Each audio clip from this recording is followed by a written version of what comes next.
On May 28, 2013, divers in the wreckage of the Jackson 4 were attempting a triage of the vessel which overturned at the coast of Nigeria.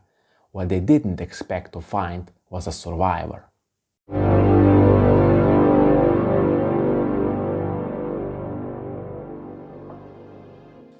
So, in 2013, the 29-year-old Nigerian cook Mr. Harrison Okene was working on board a powerful boat used for towing large vessels when it overturns in Atlantic Ocean during the heavy storm. The 12-man crew was there to stabilize an oil tanker at the platform. They were about 32 kilometers off the Nigerian coast at the time of the incident. The ship eventually settled 30 meters down on the seabed, upside down. Everyone drowned except Harrison. It was around 5 a.m. and he was on the toilet taking a dump when the vessel just started going down. The speed of sinking was fast. In pitch dark, he managed to grope his way from the toilet into another room which had enough air to keep him alive. There he set a simple platform to keep his body partially above water and delay hypothermia. There in the dark, as the horror of his predicament began to sink in, Harrison could do little but pray. When the boat was 30 meters underwater, he could not see anything. All around him was pitch dark and the ocean in which he swam was cold. He was crying and calling on Jesus to rescue him. He prayed so hard. He was hungry, thirsty and cold, and he was just praying to see some kind of light. He was wearing just his underpants, stuck in an air bubble a little more than a meter thick, alone and partially submerged in cold water. In the hours that follow, he tried to find if another person was alive or maybe if a diver had been sent. Another hurdle he had to jump was that solitude in the ocean was not quite something sea people are trained to survive, but all his movements were expending the very little oxygen he had receiving in the water. In fact, the rescue team that later found him theorized that if they were to find any living person, they had concerns about how that person would react having inhaled in that much nitrogen during the time. If that much nitrogen filled any living person, they would most likely die if they rushed their heartbeat. That means a survivor in that instance should be helped into not panicking. Harrison survived on only one bottle of Coke, and 2 flashlights that he had found gave up after less than a day.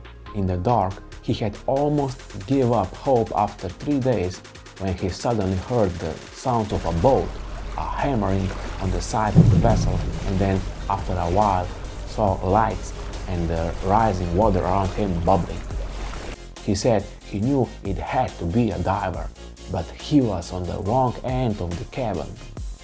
The diver came in, but he was too fast, so Harrison saw the light, but before he could get to him, the diver was already out. Harrison tried to follow him in the pitch darkness, but he couldn't trace him, so he went back. Divers were looking only for bodies and already had recovered 4 corpses when they came upon Harrison. When the diver returned, Harrison had to swim again to reach him, and still the diver did not see him. Harrison then tapped him at the back of his neck. When the diver saw his hand, he said, "Corpse, corpse!" into the microphone, reporting up to the rescue vessel. When the diver brought his hand close to Harrison, he pulled on his hand and the diver goes, "He's alive, he's alive!" The next challenge was getting Harrison safely to the surface. After such long time at depth, he had absorbed potentially fatal amount of nitrogen. Normally, you would dive recreationally for no more than 20 minutes at those depths. Bringing him suddenly to the surface, his blood would fill with bubbles, which would prevent a sufficient amount of blood from being sent to his brain. The team needed to skillfully readjust the gas levels in Harrison's body. They suited him with a diving helmet and guided him to a diving belt designed to maintain internal pressure. He lost awareness during the transfer but managed to survive. The belt then brought him safely to the surface, where he spent 2 days in decompression chamber. He suffered from peeling skin, recurring nightmares and insatiable hunger, but was otherwise in good health. He had assumed that all the other 11 crew made it safely to the surface when the boat went down, while he alone sank to the bottom. It wasn't until later that he learned he was the only survivor. All the bodies of his colleagues were recovered except one, who was never found. He said he didn't go to the funerals of his colleagues because he feared their families' reactions. Nigerians being generally very religious but also superstitious. How this air bubble wasn't full of water was anyone's guess. I would say someone was looking after him.